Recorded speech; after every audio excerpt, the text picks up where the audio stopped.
Mais là, c'était quelque chose de nouveau. Ça a duré plus d'une heure, puis ça s'est élargi, et en regardant attentivement, vous pouviez voir la trace se transformer en gouttes, comme un liquide. En fait, j'ignorais ce que c'était, jusqu'à ce que quelqu'un m'explique que c'était des chemtrails. Ce nom leur a été donné car ils sont supposés contenir des produits chimiques.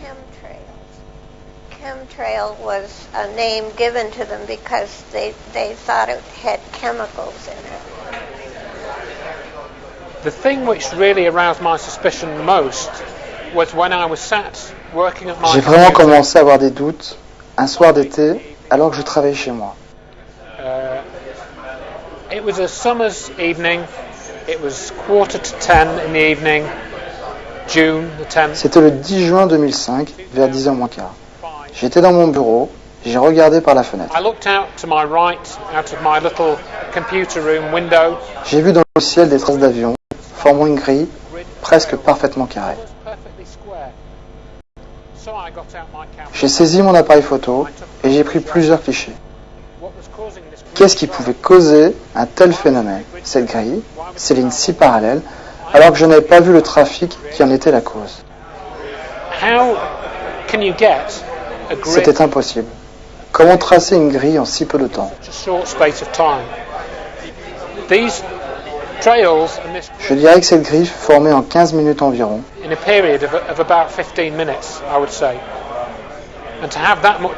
Ce qui nécessite 4 avions passant au-dessus de ma maison en un quart d'heure. Ça n'arrive jamais. La première fois que j'ai vu des chemtrails, donc en France, c'était ici, dans l'Aveyron, au-dessus de la vallée du Lot, le 16 mai 2002. J'ai noté la date parce que vraiment, ça m'a paru très important. En fait, ce que j'ai senti, c'était une augmentation immédiate de la température, en tout cas de l'effet de lourdeur. L'atmosphère beaucoup plus lourde que d'habitude, orageux, mais pas légèrement différent de ce qu'est un vrai temps orageux, naturel. On finit maintenant par perdre les repères naturels complètement, du moins de ce qu'on connaissait auparavant.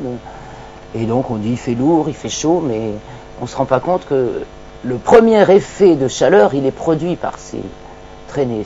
Pour moi, c'est net.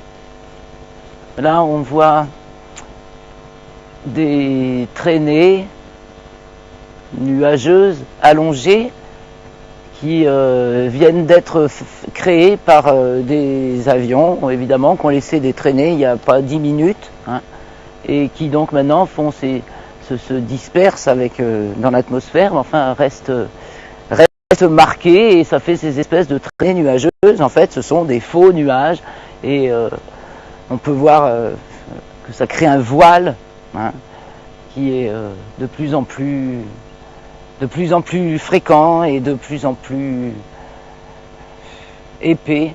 Disons que on ne retrouve plus le bleu du ciel qu'on connaissait il y a 10 ans. Voilà, faut remonter maintenant presque 10 ans en arrière. What I've noticed in the last 10 years is that something has changed up there. J'ai noté que depuis 10 ans, quelque chose a changé dans le ciel, car les occasions de profiter du soleil, déjà limitées ici, se sont encore réduites avec les nuisances de plus en plus fréquentes de ces traces de condensation étranges laissées par les avions.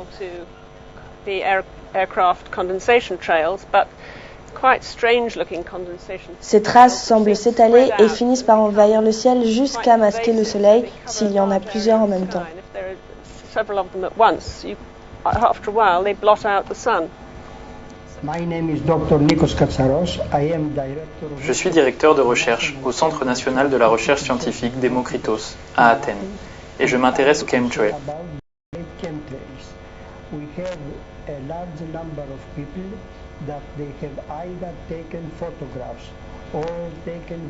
Beaucoup de gens ont pris photos, vidéos ou témoignent en avoir vu au-dessus de l'île d'Ekina, au-dessus de Salonique, Athènes, Ania, Kalamata, Voios et à d'autres endroits en Grèce. Nombreux sont ceux qui ont observé ces traînées d'avions qui restent longtemps dans le ciel et ne ressemblent en rien aux traces normales de condensation, ce que l'on appelle les contrails.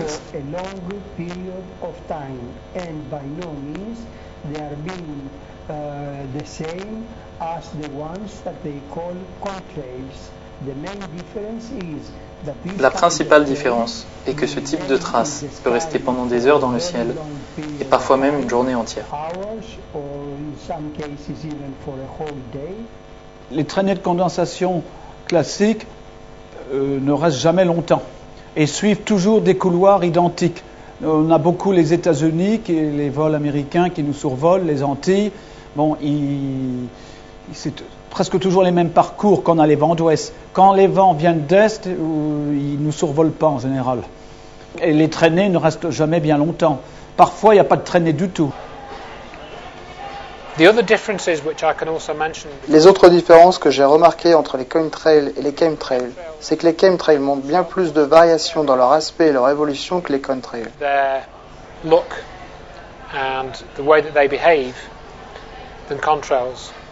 On voit différents types de traînées, en forme de plumes, qui gonflent ou deviennent quasiment des nuages.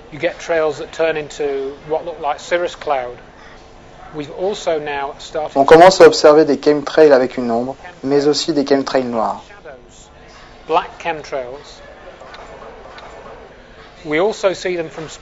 Nous les voyons aussi sur les images satellites, ce qui ne devrait pas être possible.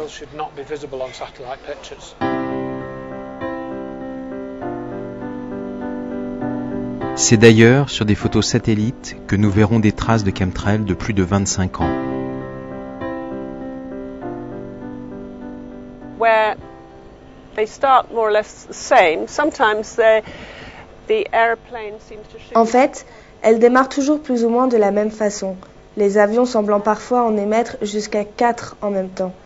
Elles sont assez épaisses et elles forment une sorte de bande de 4 traînées, puis elles semblent s'épaissir et commencer à devenir plus larges, comme du duvet, on dirait des marshmallows, du coton, et elles restent suspendues dans cet état, sans le moindre changement, parfois jusqu'à 1 heure. Hang around then in that state without changing at all almost for anything up to an hour. Et quand l'épandage est massif, les halos solaires sont très très très puissants. Et quand il n'y a pas de traînée ou simplement des cirrus, les halos sont beaucoup plus faibles. Et parfois il n'y en a pas. Les halos solaires peuvent s'expliquer par le phénomène d'irisation. Le prisme, comme on apprend en chimie, c'est des très fines gouttelettes de glace et tout. Quand c'est des cirrus tout court. Alors quand il y a des produits d'épandage, on peut penser qu'il y a d'autres particules qui se mêlent aux cirrus, d'où cela favorise les halos. Toute la communauté scientifique grecque concernée par le sujet est d'accord sur le fait qu'il n'y a pas de lien entre chemtrails et contrails.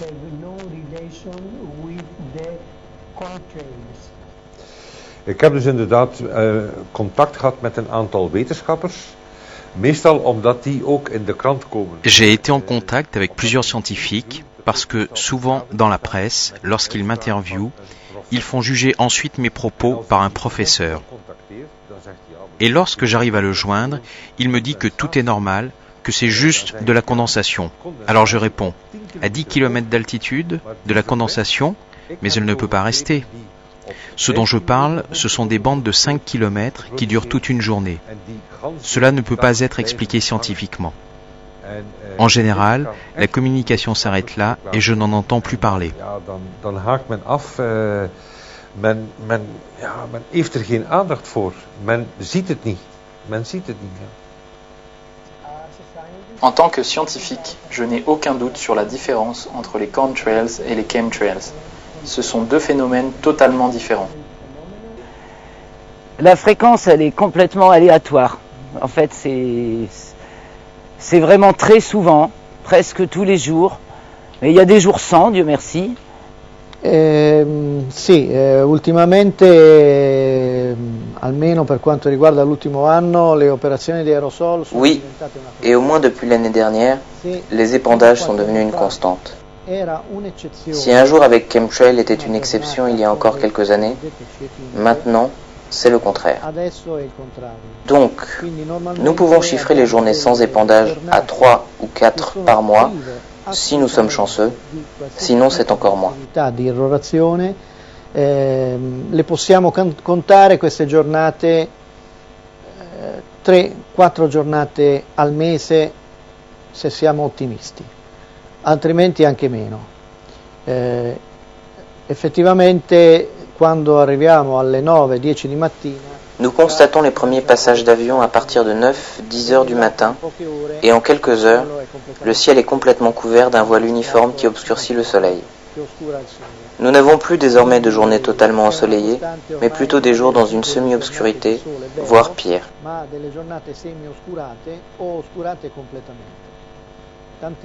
Et parfois, les lampadaires de la rue sont même allumés dès 1h de l'après-midi, ce qui signifie que la luminosité est insuffisante, donc les lumières s'allument automatiquement. I lampioni delle strade automaticamente per via dell'oscurità. Yes, it's quite inconsistent. I find Il n'y a pas de règle. Vous n'en voyez pas certains jours, et ce n'est pas dû à des conditions météorologiques particulières. Cela fait des années que je les observe, en tant que particulier, certes. Je n'ai pas de formation scientifique, mais je suis curieuse et je veux savoir ce que c'est. Donc j'ai tendance à noter les conditions météorologiques les jours où les traces apparaissent, mais aussi quand il n'y en a pas, car c'est tout autant significatif. Et je doute fortement que quiconque puisse les associer à des conditions atmosphériques particulières, ou de vent, ou à des écarts de température entre le sol et l'air, ou à d'autres critères de ce genre, car il ne semble pas y avoir de lien.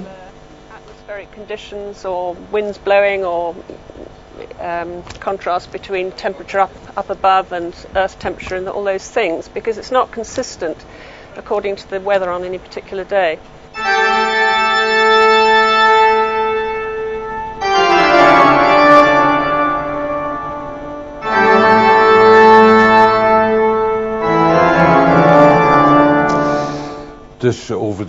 En ce qui concerne la fréquence des chemtrails, j'ai commencé à enregistrer leur présence depuis 2 ans environ. Il y a des jours spécifiques d'épandage. Dès que le temps n'est pas couvert, ça commence, surtout tôt le matin, parfois la nuit maintenant, mais surtout tôt le matin. Je pense qu'il y a environ 100 jours par an d'épandage et c'est confirmé par beaucoup d'autres personnes un peu partout en Flandre. En revanche, ce qui a changé depuis 2 ans, ce qui a changé particulièrement, c'est l'amplitude et le fait qu'on a des passages et des repassages sur le même secteur aérien. On a des passages et des repassages d'appareils d'aéronefs volant entre 2000 et 6000 mètres.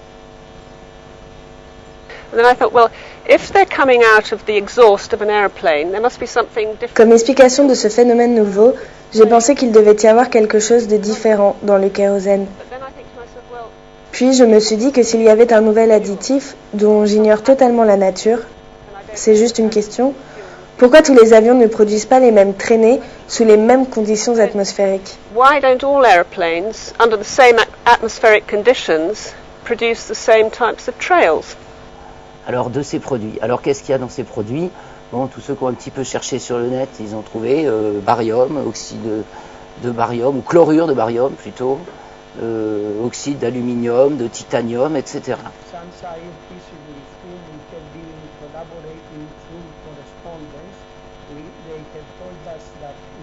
Des scientifiques avec lesquels nous sommes en relation nous ont indiqué que des universités aux États-Unis ont effectué des expériences avec des avions pour collecter de l'air puis l'analyser.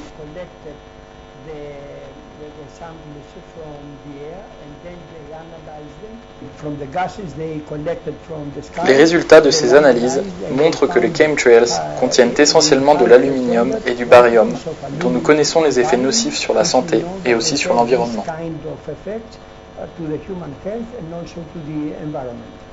Les chemtrails contiennent différents métaux et j'expliquerai pourquoi. Dans la plupart des cas, il y a du triméthylaluminium, un métal sous forme liquide qui peut donc être utilisé comme additif dans les carburants.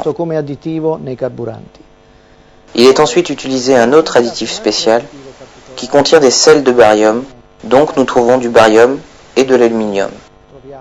Si l'on effectue des mesures de l'atmosphère, du sol ou des plantes, on trouve de grandes quantités d'aluminium et plus encore du barium, mais aussi du cuivre du titane, du lithium, un composant utilisé dans les batteries de dernière génération, et du carbonate de calcium, qui n'est pas un métal, mais sert à rendre stériles les sols.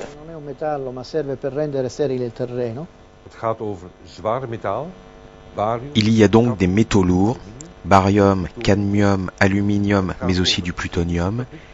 Il y a des produits chimiques, de l'éthylène dibromide, des mycoplasmes, etc., et des substances virologiques.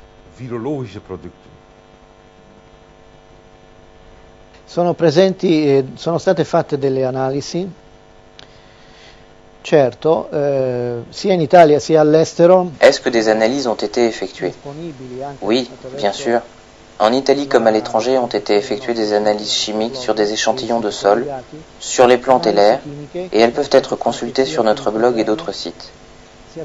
Les tests montrent la présence des métaux que j'ai mentionnés auparavant. Je signale, par exemple, une étude importante effectuée en 2003 pour le compte de particuliers par le CNR, le Centre national pour la recherche, qui a mis en évidence la présence de titanate de barium, d'aluminium, de cuivre et d'oxyde de titane, ainsi que du carbonate de calcium. Centro Nazionale per le Ricerche Italiano, e questo studio evidenzia la presenza di titanato di bario, di alluminio. En général, toutes ces analyses effectuées par le privé et non par des organismes gouvernementaux ou les institutions chargées de la protection de l'environnement montrent la présence de ces métaux typiquement présents dans ces épandages clandestins.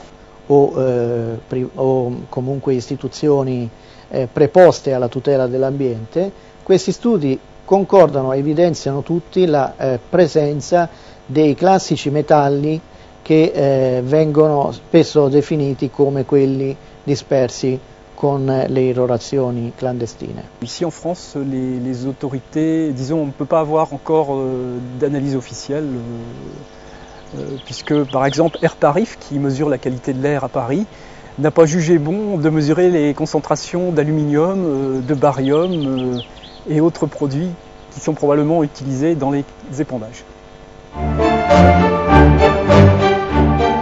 Pour en avoir le cœur net, nous prélevons des échantillons de sol dans 3 parcs et jardins parisiens pour les faire analyser par un laboratoire spécialisé.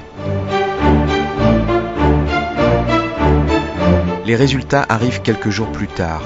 Il y a bien du barium et de l'aluminium dans les bacs à sable de Paris. Pourtant, il ne devrait pas y en avoir. Dus dit alles komt in de atmosfeer. Donc tout cela vient de l'atmosphère, tombe à terre et nous touche tous. On le voit bien à travers l'augmentation des maladies. Nous n'avons jamais été aussi malades et fatigués qu'aujourd'hui.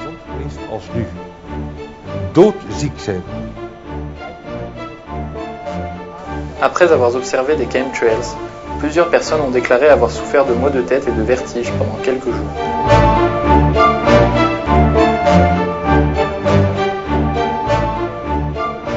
Certains ont eu des problèmes de peau, comme des allergies. D'autres se sont sentis faibles et fatigués pendant plus d'1 semaine.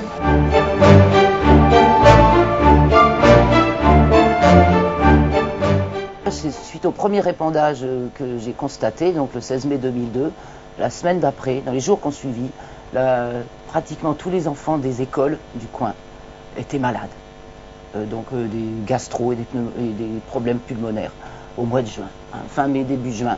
Tout d'un coup, tous les enfants malades. Bon, il faut croire qu'on s'acclimate un petit peu. C'est vrai qu'il y a énormément de gastro, beaucoup plus qu'avant. On ne peut pas savoir si évidemment, c'est sans doute pas le seul facteur, hein, mais ça doit accentuer les terrains fragiles ou fragilisés par d'autres raisons, sur lesquelles je ne m'étendrai pas ici. Et on n'a pas les moyens, on va constater des courbes, hein, effectivement. Bon, c'est vrai que le plus flagrant, ça a été les écoles quasi fermées la semaine qui a suivi les premiers épandages ici. Alors, les conséquences sur la santé sont obligatoirement néfastes parce qu'il y a des chlorures, il y a des sulfates de barium, il y aurait des sels d'aluminium, il y aurait des sulfates de fer. Donc tout ça ne peut pas beaucoup cohabiter avec la nature. Donc on mange des aliments forcément souillés par ces sels. Et à long terme, il y aura un effet sur la santé, inévitable. Alors voilà, j'ai des taches jaune et blanchâtre, un peu bizarre sur mes pieds de cornichon. Je suis un peu inquiet, je me demande si ça vient pas du ciel. Avec des histoires de sel de barium ou... Et ça peut pas être des maladies Ah non, parce que ça marche, ça va toujours bien. Je pense pas que ce soit des maladies. En 2007-2008, j'ai été très très malade, tellement que voilà, ils ont cherché un petit peu plus loin. Et très vite, j'ai été diagnostiquée spondylarthrite ankylosante, donc à l'âge de 41 ans. Et le médecin que j'ai vu, il m'a dit c'est incurable. Alors là, j'ai contacté un médecin sur Paris qui fait des recherches parallèles, qui cherche plus loin, et qui m'a fait faire des analyses où très vite on trouvait que j'avais des métaux lourds dans le sang, dans le corps, un certain nombre de bactéries assez étranges, donc métaux lourds, aluminium, palladium, nickel, un peu de mercure. Pour les bactéries, donc Chlamydia pneumoniae et Mycoplasma pneumoniae.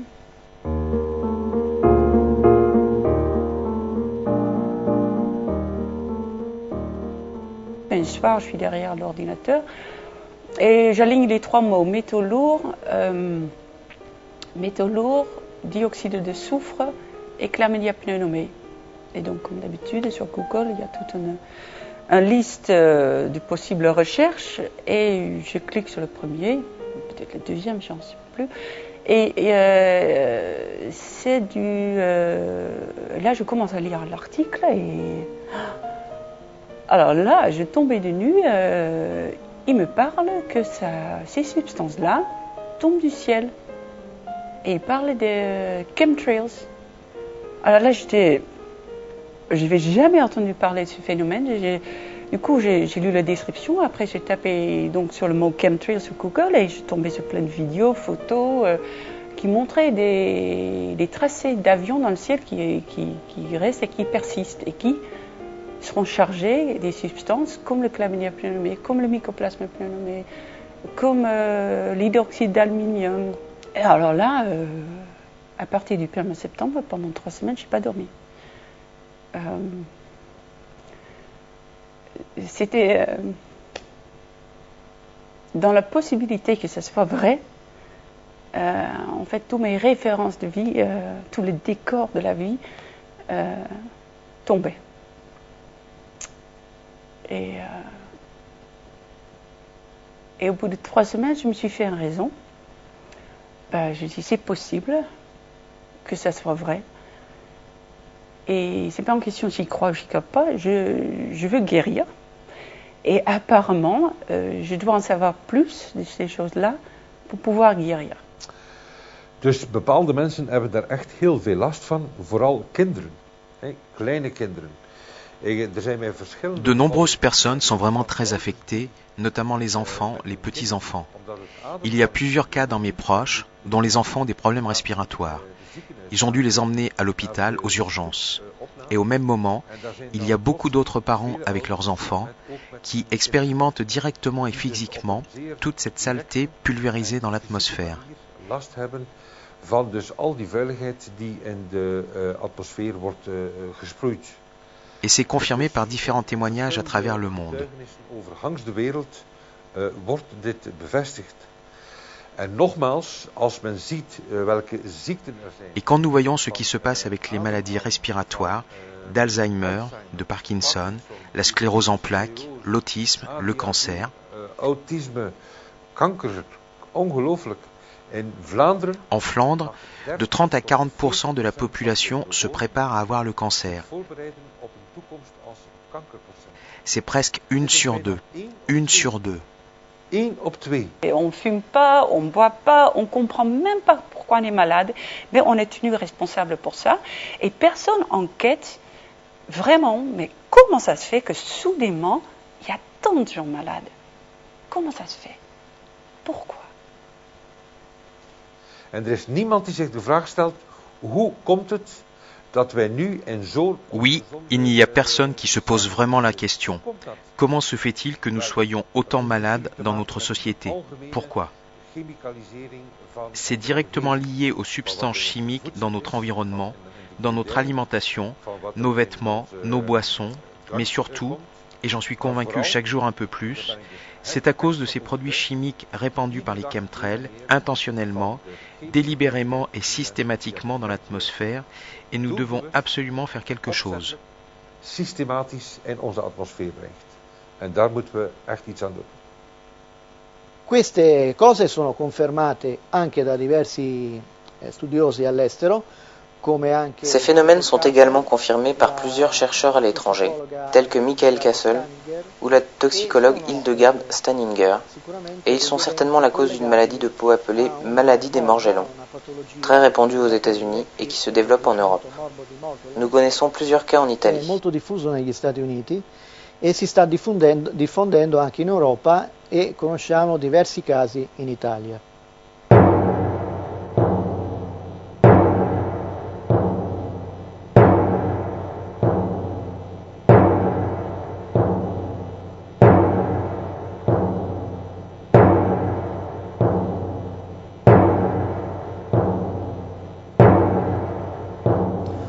Il y a de très grandes chances que cela vienne d'abord du Pentagone et ensuite par les pays satellites qui gravitent autour du Pentagone, les militaires essentiellement pour moi, pas les civils.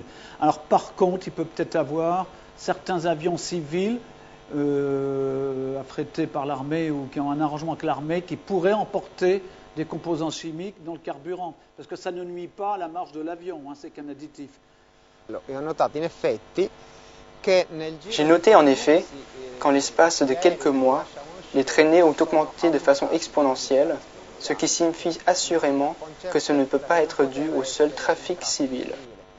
Là, tout ce qu'on peut supposer, c'est qu'il y a un lien entre ces épandages et des activités militaires. Par exemple, intérêt de rendre l'air plus conducteur pour la conduite radar ou pour les transmissions de fréquences. Les sources existent, des sources de brevets aussi sur la composition des épandages, parce qu'effectivement, il n'y a pas de fumée sans feu, il y a des brevets et ces brevets sont effectivement, semble-t-il, utilisés.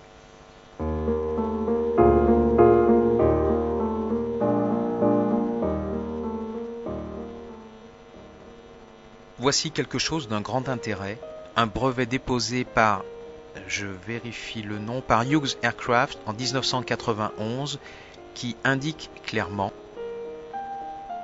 je lis le texte original, une solution au problème du réchauffement climatique consiste à répandre des particules métalliques dans l'atmosphère. Ce qui suit est aussi très important. Une technique pour répandre ces particules métalliques serait d'ajouter de minuscules particules dans le kérosène des avions de ligne. Donc ça concerne aussi les avions commerciaux, pas seulement les avions militaires. Je continue, de sorte que les particules soient émises par les moteurs de l'avion lorsqu'il vole à son altitude de croisière.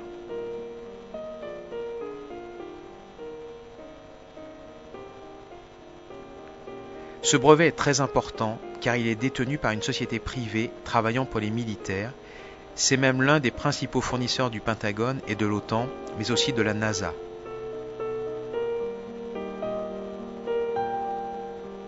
Et nous pouvons nous poser la question, pourquoi font-ils ça ?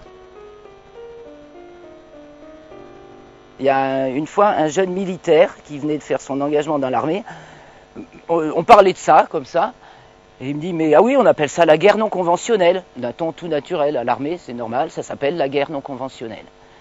Les pilotes de ligne, m'ont à tous affirmé, tous ceux que j'ai pu interroger, que depuis l'an 2000, ils sont obligés de voler au-dessus de 8000 mètres d'altitude pour tous les vols, même les petits vols. Les cours Rodez-Paris, hop, il faut décoller, grimper à 8000, y rester 10 minutes et redescendre. Donc, les traînées qu'on voit, qui sont émises par des avions qui naviguent nettement en dessous de 8000 mètres, ne peuvent pas être des traînées produites par des avions de ligne, ceux qu'on peut répertorier si on va chercher dans les registres des aéroports. Ce ne sont pas des avions de ligne, mais des avions militaires pour la plupart. C'est confirmé par le fait que les couloirs aériens attribués aux militaires ne dépassent pas 6000 mètres. Ils sont toujours compris entre 1500 et 6000 mètres. L'altitude entre 2000 et 4000 mètres dans l'espace aérien, c'est celle des couloirs militaires.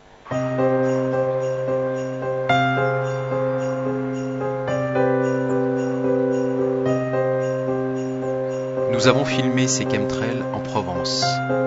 Difficile de croire qu'à cet endroit et à cette altitude, ce sont des avions de ligne qui sont responsables de ces traces rapprochées perdurant des heures. Et elles apparaissent de façon irrégulière dans le temps.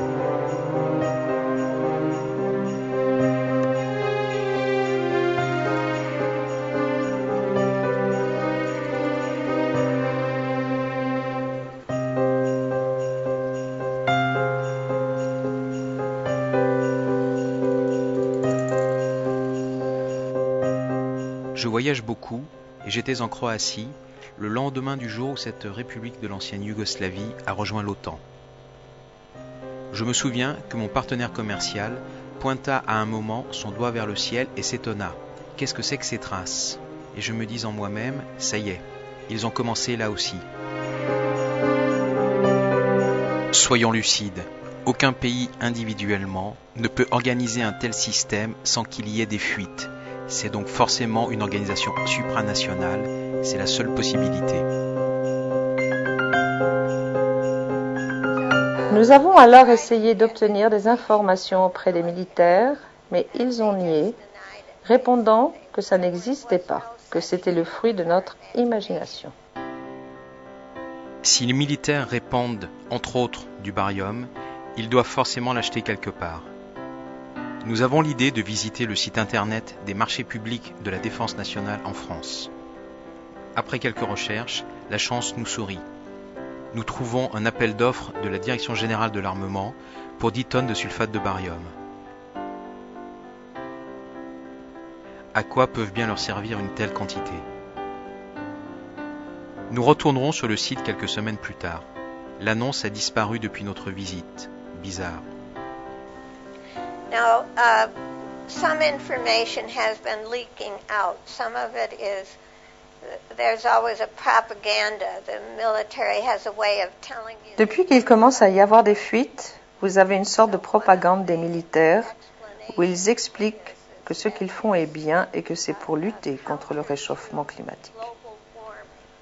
Ainsi, en injectant ces métaux dans l'air, ils renverraient les rayons du soleil dans l'espace, ce qui refroidirait la Terre. Mathématiquement, ça ne tient pas la route. Comparé à l'air qui environne la Terre, ces petites lignes ne vont pas renvoyer grand-chose. Donc, je n'en crois pas un mot.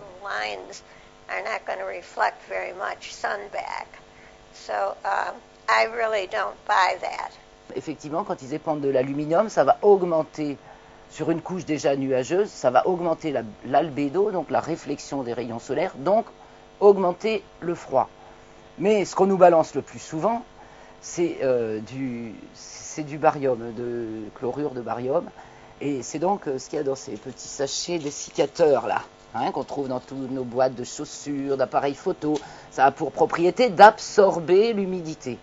Tous ceux qui cultivent la terre, jardiniers, agriculteurs, constatent, sans forcément faire le lien, que la terre se dessèche terriblement vite.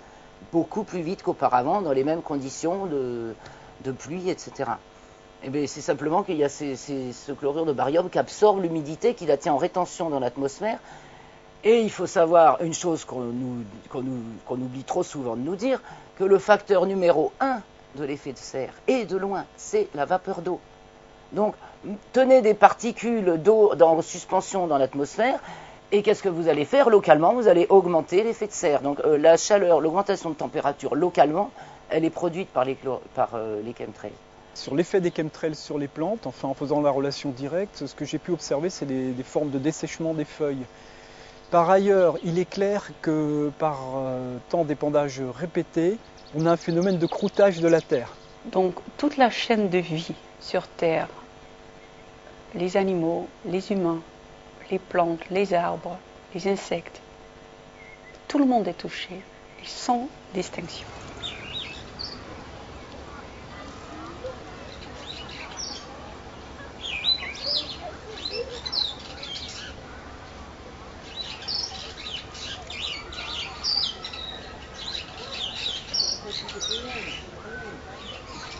début août 2003, au moment de la fameuse canicule qui a tué tant de gens, et c'était le jour le plus chaud de cette canicule, on avait eu la bonne idée d'aller faire une excursion en famille au plomb du Cantal. Donc on était parti la veille, on avait campé à 1 heure ou 2 heures de marche sous le sommet, et là on a pu voir des épandages, mais incessants, dès le petit matin, hein, et la température a augmenté considérablement, même à 9 heures du matin en haut du plomb du Cantal, il faisait déjà une chaleur étonnante, hein. Donc évidemment quand on est redescendu dans la vallée, c'était pire que tout. Et donc il y avait des quadrillages, ils sont passés sans relâche, et les avions passaient sans relâche au-dessus de cette région un peu déserte qui sont les monts du Cantal quand même. Au tout départ de l'histoire, j'étais tout à fait accueillant à la théorie de l'épandage pour limiter l'effet de serre ou pour réverbérer le rayonnement solaire et nous accorder une température bienveillante. Mais quand j'ai constaté des épandages de nuit qui effectivement créent un ciel voilé, donc un effet de serre local, je me suis mis sérieusement à penser qu'il y avait quand même anguille sous roche par rapport à la théorie effet de serre. There's another more technical explanation that says it's being used. Il y a une raison plus technique. C'est pour suivre les liaisons radar au-delà de l'horizon. Make pathways in the air so that the radar can follow it around a bend. Alors maintenant, il raconte que c'est pour protéger les aéroports et ce genre de choses. Je ne sais pas vraiment. That sort of thing. I don't know. Perché vengono usati questi metalli? Perché le scie chimiche funzionano nell'ambito delle attività. S'ils utilisent des métaux, c'est parce que les chemtrails fonctionnent dans le cadre du système HARP. HARP, qui est une station pour les essais de haute fréquence dans l'atmosphère, est une base. En fait, il y en a au moins 5 dans le monde, mais la principale est située à Gakona, en Alaska. Donc est une base composée de 180 antennes qui fonctionnent ensemble en émettant des fréquences vers l'ionosphère. È composta da 180 antenne. Ces ondes électromagnétiques envoyées dans l'ionosphère l'échauffent et la déforment, ce qui crée une sorte de lentille, un miroir, qui leur permet de réfléchir les ondes électromagnétiques vers le sol. La deformano e questa deformazione funge da una sorta di lente, di specchio, che permette di riflettere queste onde Les elettromagnetiche. chemtrails servent de corridor pour ces ondes électromagnétiques utilisées par les stations HARP du type de celle de Gakona. Elettromagnetico per queste onde che vengono usate dalle stazioni HARP sul tipo della stazione a Gakona. So I actually went up to Alaska. Donc je suis allée en Alaska visiter HARP. Ce sont des rangées d'antennes hautes d'environ 25 mètres, alignées en rectangle, formant comme une grille. Spaced in a rectangle like a grid. It's a huge C'est un alignement gigantesque d'antennes ultra puissantes. Elles sont synchronisées dans le but de produire un rayon de radiofréquence vers l'ionosphère. Et ce qui revient, ce sont des ultra basses fréquences qu'ils utilisent pour effectuer des tomographies en profondeur de la Terre. to the ionosphere, and what comes back is ultra low frequency, which they're using to do deep Earth tomography. So they're studying the. Ils peuvent ainsi étudier l'intérieur de toute la planète et ils y consacrent beaucoup d'argent. Donc, ils peuvent détecter tout type d'installation souterraine et ils cartographient l'intérieur de la Terre.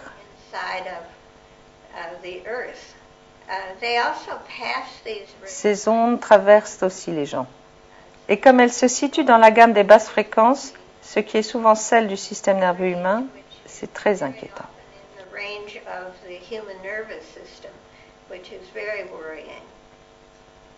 Infatti si è recentemente verificato che le frequenze che passano. On a récemment constaté que les fréquences comprises entre 3 et 12 Hz peuvent affecter l'état de l'humeur.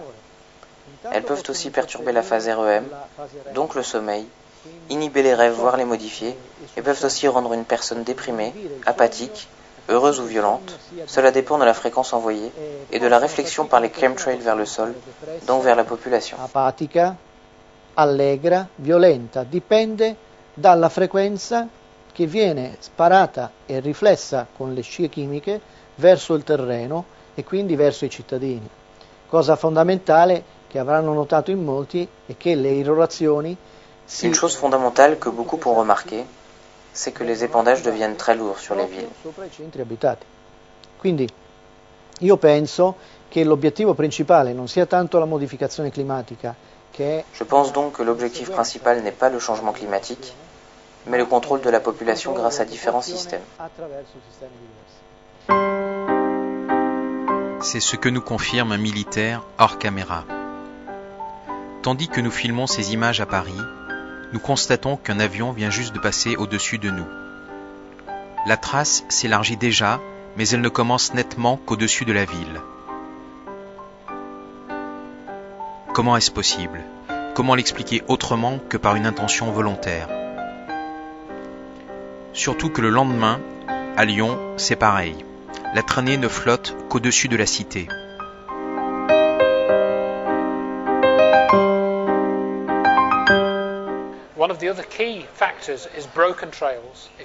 Les traces discontinues sont un des éléments clés.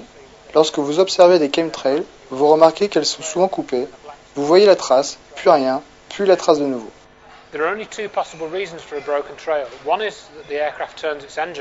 Il n'y a que deux raisons possibles. Soit le moteur de l'avion est arrêté temporairement, soit la température et l'humidité de l'air varient sur un espace très court, ce qui n'existe pas, car les courants mixent l'air jusqu'à rendre homogène l'humidité et la température au-dessus d'une même zone, ce qui ne peut donc expliquer les coupures de ces traces. Humidity and temperature over a small region, you wouldn't get small scale variations, but you do see this with breaks in the trails. Nous reverrons ce type de chemtrail dans d'autres pays, comme ici à Gand, en Belgique. D'après notre militaire anonyme, c'est normal. Il y aurait près de 400 programmes de chemtrail dans le monde. I'm not sure how Je ne peux pas dire avec certitude s'il y en a sur tout le globe. En revanche, je peux parler des endroits où j'en ai vu, c'est-à-dire en Angleterre, au-dessus de Genève, à Paris, et partout en Amérique du Nord, au Canada et aux États-Unis. Paris, and I've seen them all over in North America, Canada, and the United States. Aux États-Unis, il y a même un site internet qui vend des alertes quotidiennes au chemtrail. Nous ne pouvons juger le sérieux de cette offre.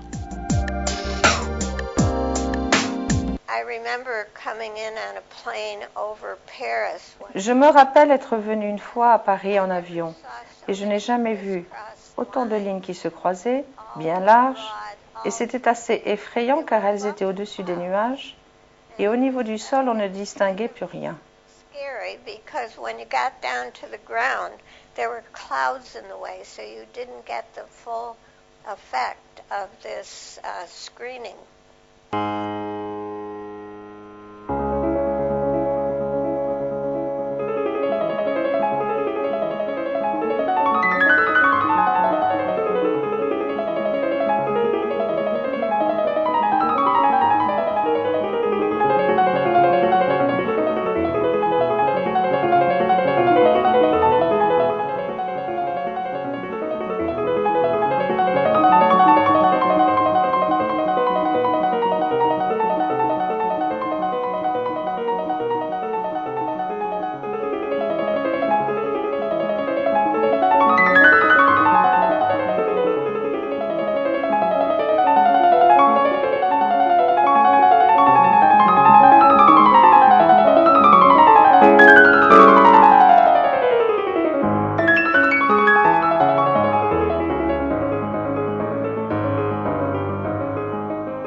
Qual è la situazione in Italia?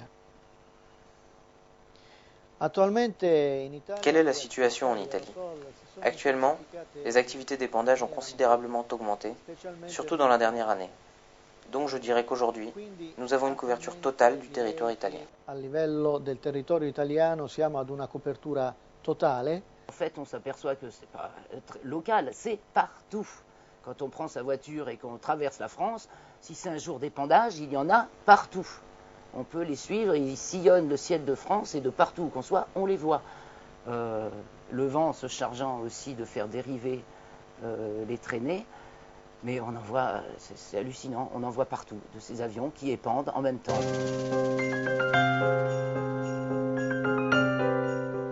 À Paris, un jour de juin, nous laissons tourner la caméra pendant 1 heure, soit la durée d'une bande. En accéléré, le résultat est édifiant. Le ciel est couvert de ces traces qui ne disparaissent pas et dérivent effectivement avec le vent. Donc il y en a partout. Hein. Je ne connais pas d'endroit qui en soit exempt, que ce soit au-dessus des villes, au-dessus des campagnes, des montagnes et au-dessus de la mer. Au-dessus des régions côtières, les traînées se dissipent plus rapidement parce qu'il y a pas mal de vent, mais ils passent aussi. Hein. J'en ai vu pas mal au-dessus des côtes atlantiques aussi quand j'y suis allé. Sur l'Irlande, nous remarquons beaucoup de quadrillage à l'ouest de l'Irlande, très souvent au large, en mer. Voilà, parce qu'il y a des épandages en mer aussi, bien entendu, pas que sur les terres. Alors, par un satellite météo sur Internet, nous avons pu aussi mettre en évidence des épandages synchrones entre la France et l'Espagne. Donc il y aurait un degré de coordination important dans ces opérations. Le projet Chemtrail part de l'idée de diffuser ces activités dans le monde entier. Donc si le phénomène semble venir du Canada et des États-Unis d'après la plupart des témoignages, nous constatons malheureusement qu'il s'est peu à peu répandu en Europe, puis à l'Europe orientale, donc les pays de l'Est, et maintenant dans tous les États de l'OTAN. Abbiamo notato che a mano il fenomeno si è diffuso in Europa, poi per quanto riguarda i paesi occidentali, poi è andato ad espandersi nella Europa orientale, nei cosiddetti paesi dell'est, comunque adesso è un fenomeno diffusissimo in tutti gli stati della NATO e abbiamo notato che purtroppo è un fenomeno presente anche in molti stati. Nous avons remarqué que c'est aussi devenu un problème pour plusieurs pays africains où les températures ne peuvent en aucun cas expliquer ce phénomène de condensation. Donc de nombreux pays africains sont dévastés par ces activités d'épandage. Ainsi, nous enverrons à plusieurs reprises à Casablanca, au Maroc.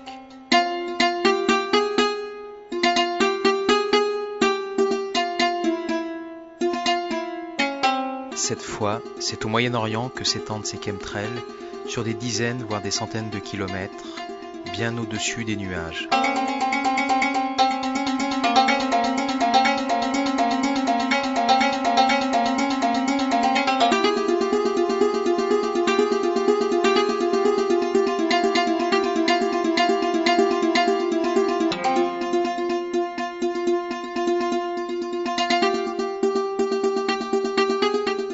Nous pourrions presque les toucher.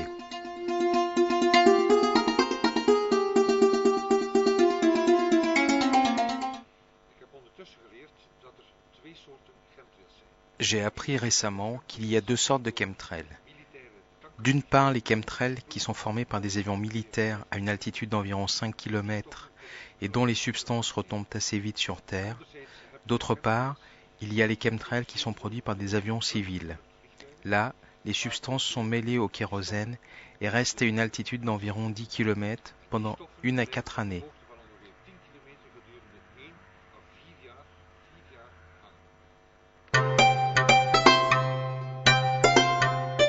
Depuis combien de temps dérivent ces traces au-dessus de l'Inde, au pied de l'Himalaya ?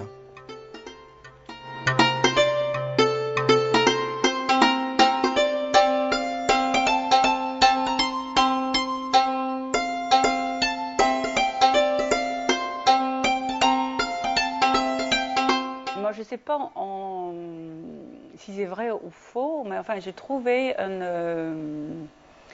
un article du journal sur Internet qui parle que les militaires indiens ont fait descendre un avion, ont fait atterrir un avion qui justement épandait des chemtrails. Et donc à l'atterrissage, ils ont vu que c'était un avion russe avec un pilote américain. Bon, les sources n'ont jamais pu vérifier si c'est vrai ou faux. Et la même chose apparemment est arrivée en Nigeria, en Afrique. Pareil, je n'ai pas suffisamment de matière pour savoir si c'est vrai ou faux.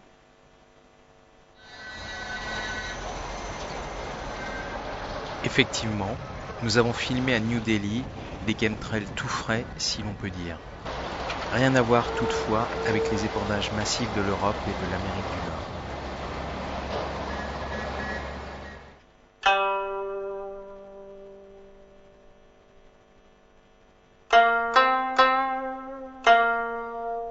C'est pareil en Chine, où nous n'en avons pas vu, sauf à Canton. Cette trace restera une journée entière au même endroit. Qui l'a provoquée ?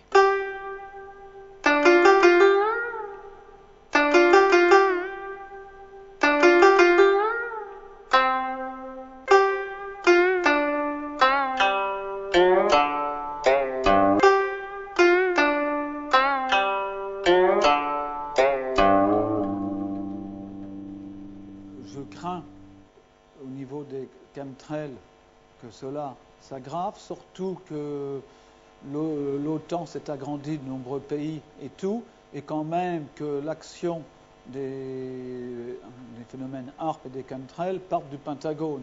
Donc je pense que beaucoup d'armées vont utiliser ce moyen d'épandage. Fin da subito devo dire che quando abbiamo aperto il blog non conoscevamo in quale... Lorsque nous avons ouvert le blog, nous n'imaginions pas l'enfer dans lequel nous nous étions engagés. Par exemple, les commentaires sur le blog n'étaient pas soumis à modération, et nous avons commencé à recevoir une série d'insultes et de menaces, de gravité variable et d'origine anonyme bien sûr, qui nous conseillaient de diverses manières de laisser tomber. In modi diversi di lasciar perdere.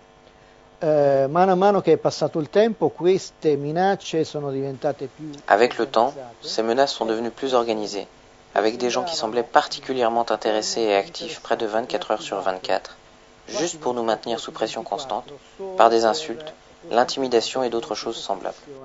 Attraverso insulti, minacce e altre cose di questo genere. En tant que citoyen, c'est très difficile de combattre ce phénomène. E anche in ambito della vita reale abbiamo subito dei danni, soprattutto alle vetture, che sono state danneggiate. Même dans la vraie vie, nous avons subi des dommages, notamment les voitures qui ont été endommagées à plusieurs reprises. Depuis lors, nous avons eu la confirmation, non seulement nous, mais aussi d'autres militants que, comment dire, nous sommes suivis, surveillés par des personnes de la région qui connaissent nos différents déplacements. Controllati da persone di zona che quindi conoscono i vari nostri spostamenti. Tant'è vero che ultimamente abbiamo avuto anche la conferma definitiva che queste persone che sono attive nell'ambito della disinformazione... Dernièrement, nous avons même eu la confirmation définitive que ces gens actifs dans la désinformation ont accès, par exemple, à notre déclaration d'impôt et sont en mesure de connaître tous les détails de notre situation fiscale. O può aver avuto. Quindi sappiamo che in questo ambito... Donc dans ce domaine, la désinformation est certainement financée, organisée et protégée par des organismes publics. Da organi governativi, finanziata e organizzata e tutelata. Non, pour l'instant, je n'ai pas eu de pression pour l'instant, non. Mais plutôt des manques de réponse. Face à ce que j'ai constaté fin mai 2002, je me suis dit tout de suite, il faut réagir. J'ai décroché mon téléphone, j'ai appelé localement la météo, l'aéroport et la gendarmerie. Bon, les plus courtois et les plus à l'écoute, ça a été la gendarmerie. La plus grosse langue de bois, c'était la météo. Voilà. Quant à l'aviation, l'aéroport civil, ils n'ont pas répondu grand-chose. Dans la foulée, j'ai cherché à contacter les organisations écologistes, Greenpeace, les Amis de la Terre et plusieurs autres.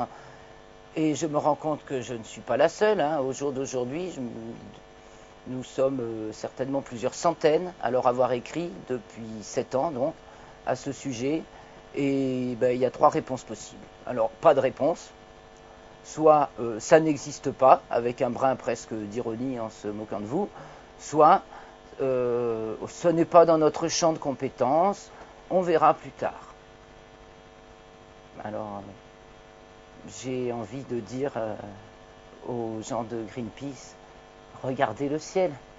So I really took the attitude that I was going to collect this data and use it to challenge people. Je me suis dit alors que j'allais collecter des données et interpeller les gens censés en savoir plus que moi sur le sujet. J'ai donc préparé un dossier que je n'ai pas rendu public, car je préfère l'envoyer de façon ciblée au ministère de l'Environnement, au ministère des Transports, à Greenpeace et au World Wildlife Fund en attendant leur réponse. To Greenpeace and the World Wildlife Fund, and I waited some kind of response. The first people to respond. Les premiers à réagir furent le ministère britannique des Transports, avec une réponse basique expliquant que ce que je voyais était tout à fait ordinaire. Ordinary aircraft trails. To say that chemtrails don't. Dire que les chemtrails n'existent pas et que toutes sont des traces normales d'avions est contraire à l'observation scientifique. La réalité des chemtrails a été prouvée non seulement par l'observation, mais aussi par des mesures réelles en prélevant des échantillons de sol. Donc les chemtrails sont bien documentés et ça ne fait progresser personne de refuser les preuves qui sont face à nous. So it has been pretty well documented, and it's not helpful at all to refuse the evidence that is sitting in front of you. I was also actually directed to the another body called. J'ai aussi été dirigé vers un autre organisme, le NATS, qui est, je crois, le Service national du trafic aérien. Eux non plus n'ont pas pu me donner d'informations sur ces avions qui avaient provoqué ce phénomène. J'en suis alors arrivé à la conclusion que ce n'étaient pas des traces normales, car elles n'ont pas le même comportement et elles durent bien trop longtemps.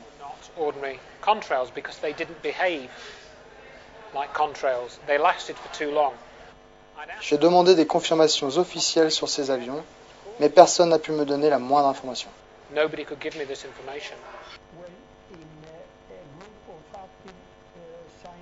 Nous avons formé, ici en Grèce, un groupe de scientifiques et de citoyens pour agir contre les chemtrails.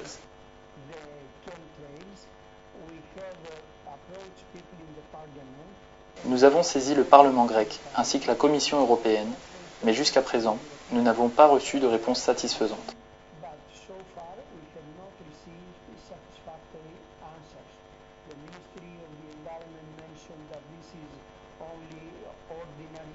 Le ministère de l'Environnement nous indiqua que ce n'était que des effets ordinaires. Le ministère de l'Agriculture répondit que c'est une sorte de... pour produire de la pluie en ensemençant les nuages.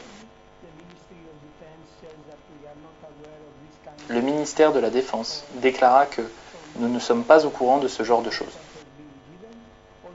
Donc, nous n'avons reçu aucune réponse satisfaisante, alors que c'est un fait établi maintenant, attesté par de nombreux témoins, et que les chemtrails ont des effets inconnus sur l'environnement et la santé.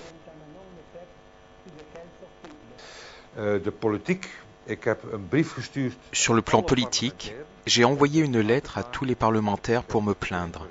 Je n'ai pas eu de réponse. C'est très frustrant pour moi. J'ai été pendant une 30aine d'années en politique et maintenant que je suis de l'autre côté, j'essaie de capter l'attention et je n'y arrive pas. Nous avons suivi avec beaucoup d'intérêt, bien sûr, la question du député hollandais Eric Meijer du Parlement européen à la Commission européenne à propos des chemtrails. C'est la première fois qu'une personnalité politique à l'échelon européen interpelle ouvertement sur cette question des chemtrails. C'était donc le 10 mai 2007. Voici un extrait de sa question écrite.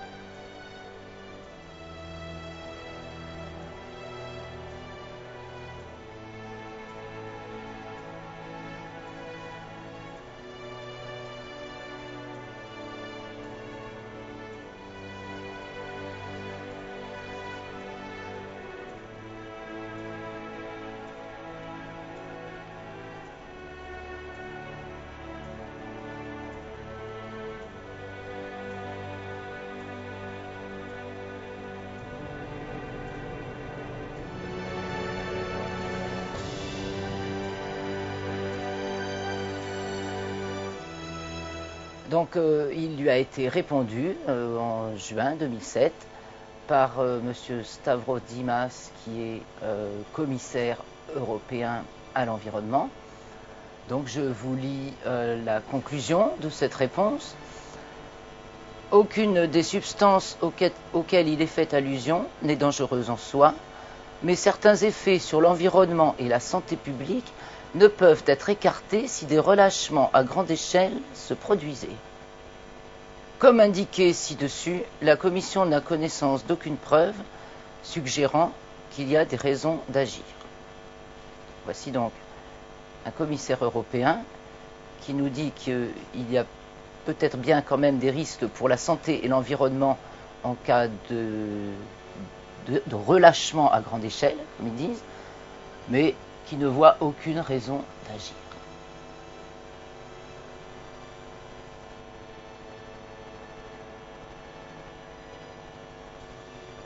Pourtant, à Bruxelles aussi, il suffit de regarder le ciel.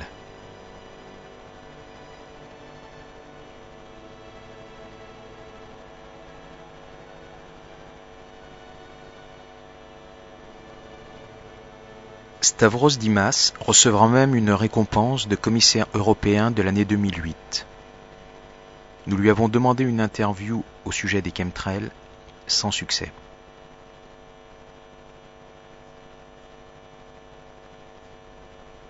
Est-ce que vous connaissez la question des chemtrails ?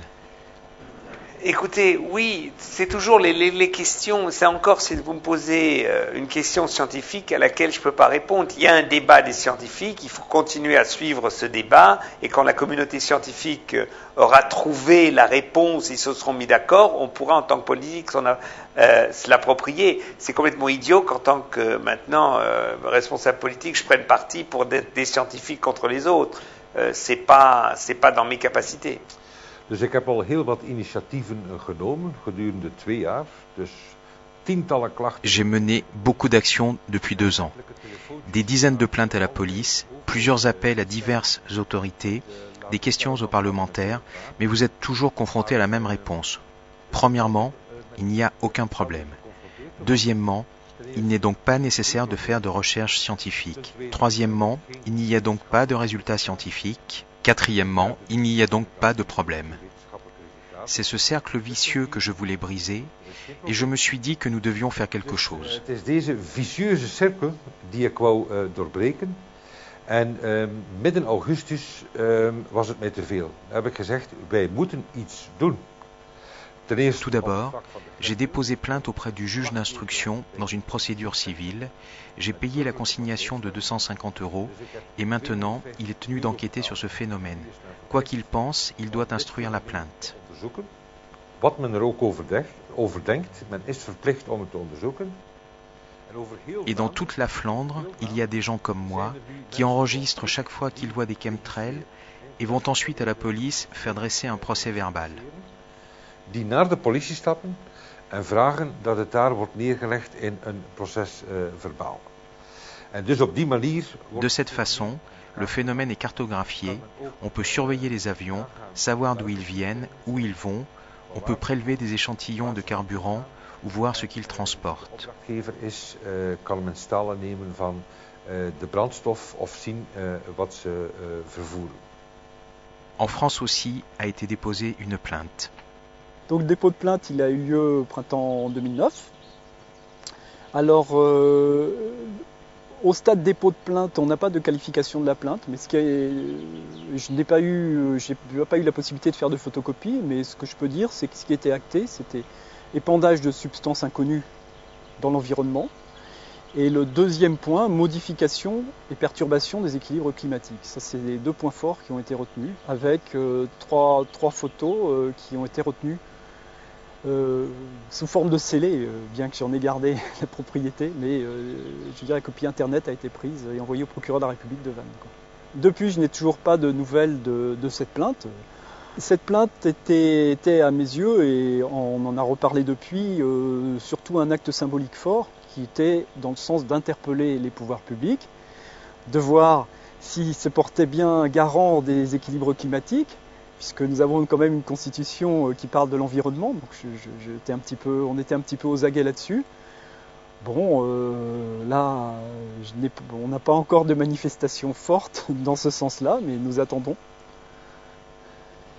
Oui, il y a de nombreux gens qui ont déjà essayé de porter plainte dans les gendarmeries, enfin de demander des enquêtes en Belgique, en France, sûrement ailleurs. Pour l'instant, côté officiel, on a très peu de réactions. Et bon, si ça reste comme ça, je pense, là on a réuni quand même pas mal de preuves, il y a beaucoup de gens qui ont fait des analyses, bon, on a vraiment des données quantifiables, donc je pense qu'il est temps de penser à une action en justice, et ça peut même être donc au Cour international de La Haye. Alors j'ajoute un élément supplémentaire au débat. C'est celui des nuages. On observe depuis 2002 donc des nuages aux formes et aux couleurs qui étaient inconnus auparavant. Exemple le Cirrus fibriatus, etc. Des cirrus qui d'ailleurs se trouvent en dessous des cumulus, ce qui est un paradoxe. Bon, eh bien, ces nuages-là ont été tout bonnement incorporés aux nouvelles nomenclatures de nuages. Néanmoins, si vous recherchez des nomenclatures de nuages d'avant l'an 2000, vous ne les trouverez pas. Ils n'existaient pas. J'ai discuté avec des personnes d'un service météorologique et ils m'ont clairement expliqué que les chemtrails, pourtant d'origine humaine, sans même parler des chemtrails ou de l'ensemencement des nuages, doivent être classés comme des cirrus d'après l'Organisation météorologique mondiale, l'agence supranationale.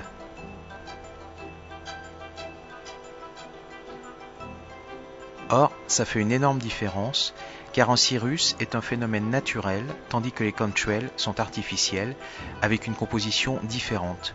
Il s'agit d'hydrocarbures et de CO2, ça n'a rien à voir.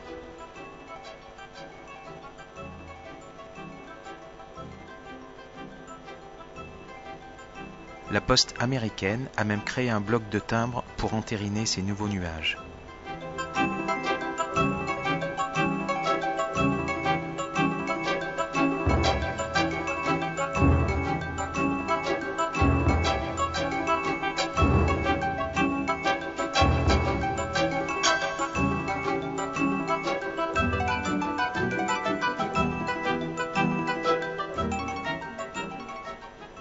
Ce qui est inquiétant là-dedans, c'est que ça devient normal. Les enfants qui ont moins de 10 ans, ils n'ont jamais vu autre chose qu'un ciel chargé de traînées chimiques. Donc le ciel leur paraît normal, c'est normal.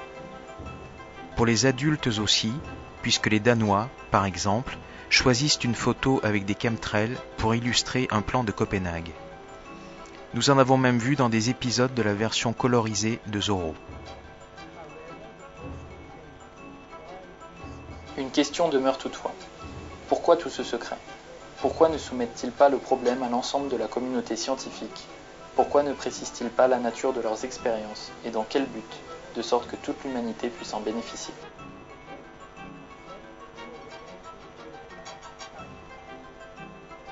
En fait, la réponse est assez simple. C'est une violation de presque toutes les lois internationales sur la souveraineté, car chaque pays possède la souveraineté sur son espace aérien.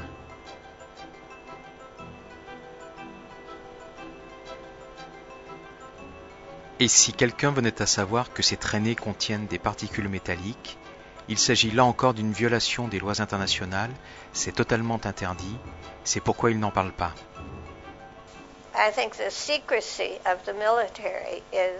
Je pense que le secret défense est quelque chose qui détruit la société civile à plus d'un titre, car ils peuvent faire ce qu'ils veulent et ils le déclarent ensuite secret défense pour la sécurité nationale. Et ma sécurité dépend de l'air, de l'eau, de la terre et de la nourriture. Et s'ils font quelque chose dans l'air que je respire, j'ai tous les droits de le savoir, parce que ma sécurité est essentielle à la sécurité nationale.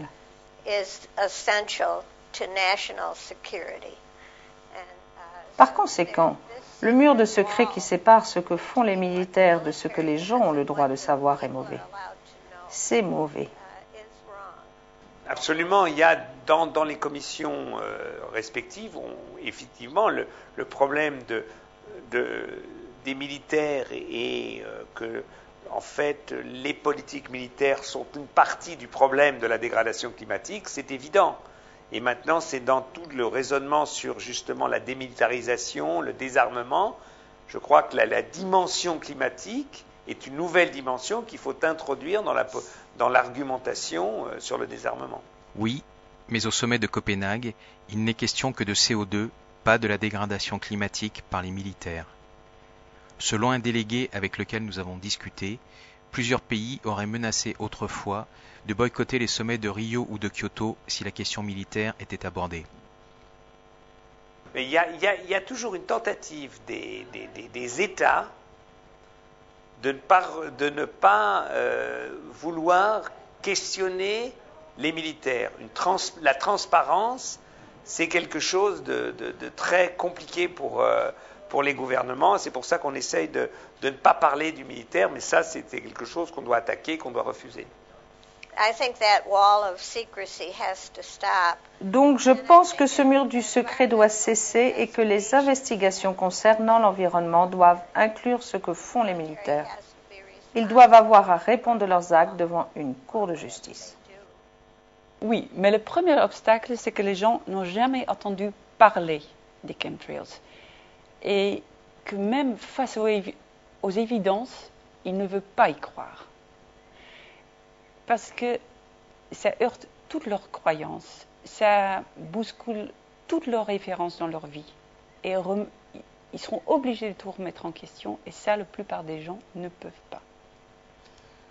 La première réaction des gens lorsque je leur parle de ce phénomène des chemtrails, c'est l'incrédulité.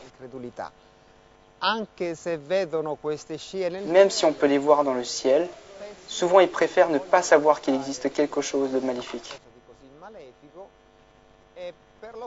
La plupart du temps, ils vont chercher à approfondir la question sur Internet et ils ne sont soulagés que lorsqu'ils ont trouvé un site qui nie l'existence des chemtrails.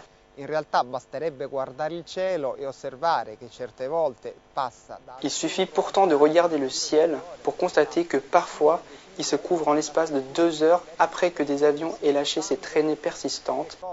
Mais cependant, des sites continuent de nier l'existence du phénomène.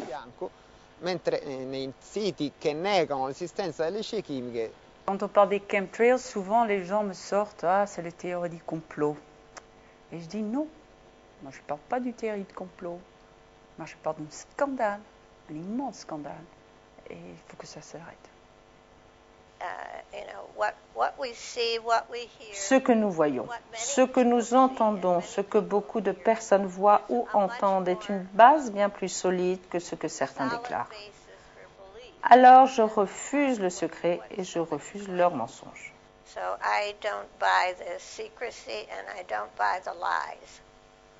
Il faut vraiment que les gens se réveillent. Il y a urgence.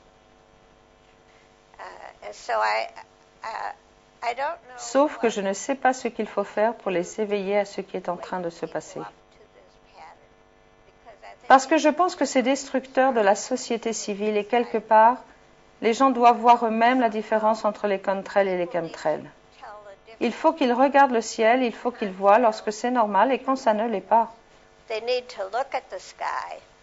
They need to see when it's normal and when it isn't normal. All you need to do is go out. Tout ce que vous avez à faire, c'est de sortir et de regarder les traînées. Passez un peu de temps à observer le ciel et vous verrez par vous-même. You'll see the trails yourself. You can tell the difference, and I think anybody. Vous verrez la différence et je pense que toute personne qui regarde attentivement le ciel la verra aussi. You can take photographs. You can check on the internet.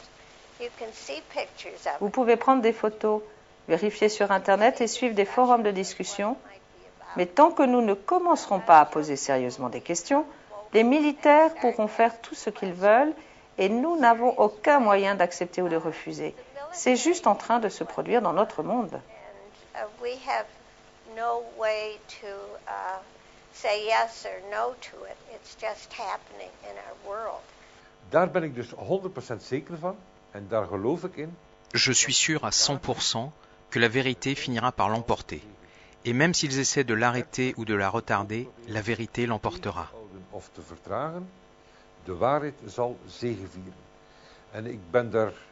Et je suis là, avec toute mon énergie et mon temps, mobilisé comme un pitbull terrier, pour contribuer à ce que la vérité émerge et que ça s'arrête.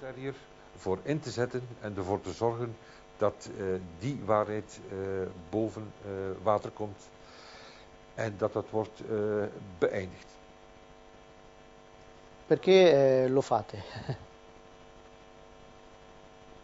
Pourquoi est-ce que je fais tout ça? Il s'agit d'une question fondamentale à laquelle il doit être répondu clairement. Tout d'abord, on ne tire aucun revenu économique de cette activité de recherche et de diffusion de l'information qui dérange tant l'establishment. L'establishment. Le problème fondamental, ça ne fait aucun doute, c'est que nous ne recevons aucune ressource non plus de quiconque. Donc toutes les dépenses que nous avons engagées ces dernières années sont clairement de l'argent investi dans la recherche de la vérité. Sans doute avons-nous une sensibilité depuis l'enfance aux questions écologiques, et quand nous avons commencé à constater que notre environnement, le climat et la santé étaient menacés par ce type d'activité, nous ne pouvions que nous engager de façon déterminée pour lutter contre ce qui est fait tous les jours à l'insu des citoyens désarmés. Erano chiaramente minacciate da attività di questo genere, non ci siamo potuti esimere dall'attivarci in maniera seria per poter contrastare al meglio quello che viene fatto tutti i giorni alle spalle dei cittadini inermi e inconsapevoli. En ik doe dat uiteindelijk. De voornaamste reden waarom ik dit doe is dat het mijn bijdrage is. La raison principale pour laquelle je le fais, c'est ma contribution pour sauver l'univers. Je le fais parce que je suis un optimiste et je suis très confiant et que j'aime l'humanité, le monde, la vie et Dieu. Mensheid, voor de wereld, voor het leven en voor God.